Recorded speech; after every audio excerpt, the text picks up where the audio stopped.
that is used is it does offer that relational.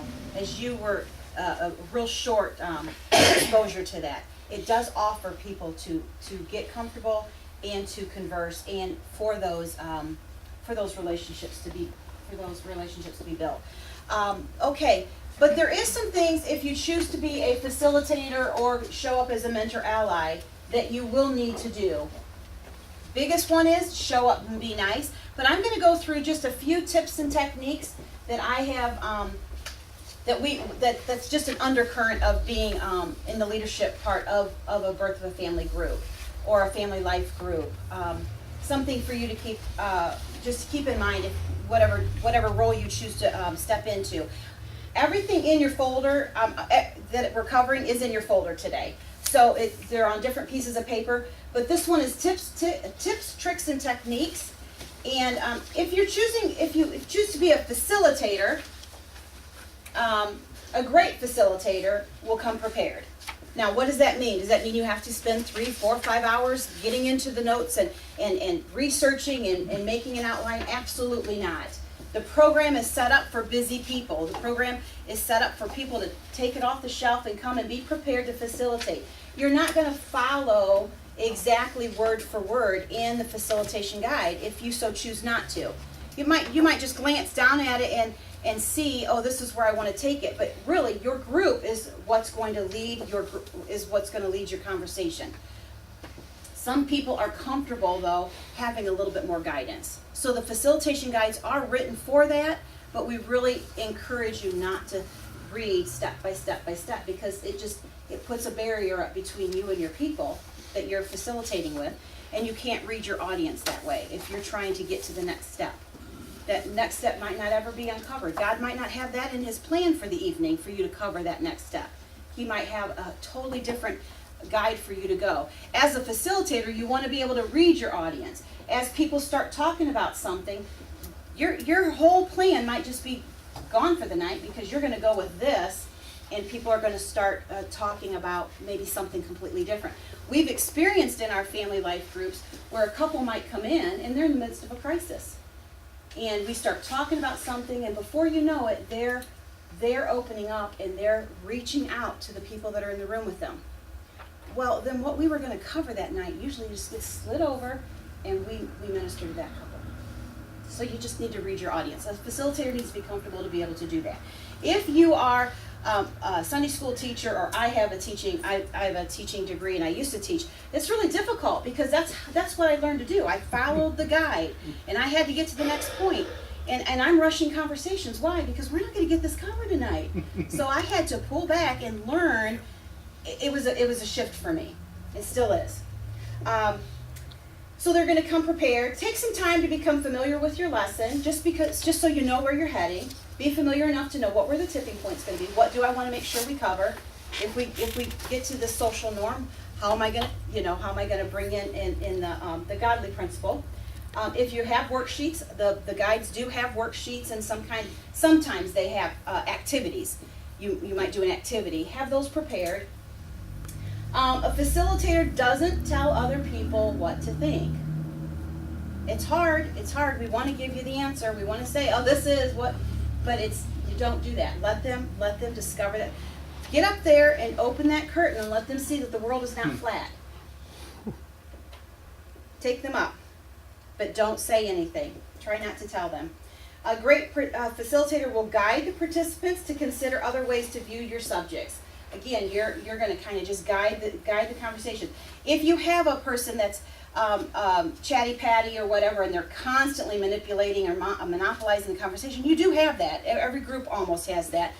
Be able to steer back in and facilitate. You are facilitating. You're facilitating, guiding the ship. You're not necessarily following and teaching a lesson. A good facilitator will read their audience and open and flexible to the topic. Just covered that. Ask questions, ask questions, ask questions. That's the best way to engage your group. We've had groups that showed up and they're exhausted. They're done. They've lived in crisis. The people, they've all come tired. Really, there's times when none of us want to be there. It's been a tough week. We're all tired. And we just want to sit and stare. We want to, whatever, drink that Coke and sit and stare. Please, I don't really want to be here. As a good facilitator, you're going to want to open up conversations as best as you can. And sometimes the best way to do that is ask questions. And it might be, okay guys, what's going on? We're all like dead. What's happened today? What's happened this week? Why are we feeling this way? You're open to all answers, shows no condemnation with participants' answers, keeps his or her opinions to themselves. This is important. This is a role you play as a facilitator. This is an area where you cannot condemn somebody for an answer that will shock sometimes the socks off of you. Did she just say what I think she just said? Seriously, you got to try to do this. And I have to work on that too because imagine Lee getting up in church saying he lusted after his future bride. Like, I don't think he's going to pull that one off in church. So you have to be careful with that. As mentor allies, as facilitators, watch this. Watch this, because there will be some things you'll hear that you've not heard before, or principles that you're totally diametrically opposed to. Completely. Like, no, that is not in my world at all. But we don't want to condemn them for that, because sometimes that's all they do know. That's sometimes all they do know. We had a situation in one of our groups where we were talking about God, and when we say God and religion, what comes to your mind? What do you think of? And it was an open dialogue, and one of the participants, a young 15-year-old boy, or it might have been his 15-year-old girlfriend, I don't believe in him. I want nothing to do with the guy. Right? He means nothing to me. And one of the mentor allies was like, oh, seriously, that is so sad. That is so sad. And it was very condemning and very, you just saw her shrink back. And we, you don't want to do that. That's, that is how she felt at the time. The dialogue is now over. She had some experiences in her past that we knew nothing of, but that were deep-rooted and hurtful to her, that had God attached to them. And she was not willing to open up and talk to us because she just felt condemned for feeling that way. So again, these are learning and stretching experiences for all of us. Because we ached for her, but we didn't want her to feel like she was condemned for feeling that way. Keep your opinions to yourself. Again, you shouldn't feel that way. Oh, you should not do that. No. Doesn't call others out for having a different view or opinion. Don't call other people out. Don't lecture somebody because they have a different view or an opinion than you. And is sensitive to others by watching nonverbal and verbal communications. Again, a good facilitators are going to be in touch with your people. You're part of the dialogue, but you're definitely going to be in touch. You see Susie over here, and she's really, really struggling. And you can tell she's ready. She wants to say something. Open up an avenue. So how does that make you feel? Or if you feel safe enough to do that, be alert to that. Nonverbal cues are huge. People come, they're scared, they're vulnerable, they don't always talk, but you can draw them out in a safe way. A great mentor ally, someone that's just sitting amongst the people. One, you don't come in with name tags, you don't walk in saying, I'm going to be your mentor ally here today. You don't know that. We had a young man we took to dinner one night, and we were talking about some of the mentors in his group that he could reach out to help for. He had no idea that there were people that were there to help. He thought everybody was there to learn just like he was. He didn't know there was this. That was great. A great mentor ally, well, they show up, they're nice, they do all the above that I just talked about. Show no condemnation.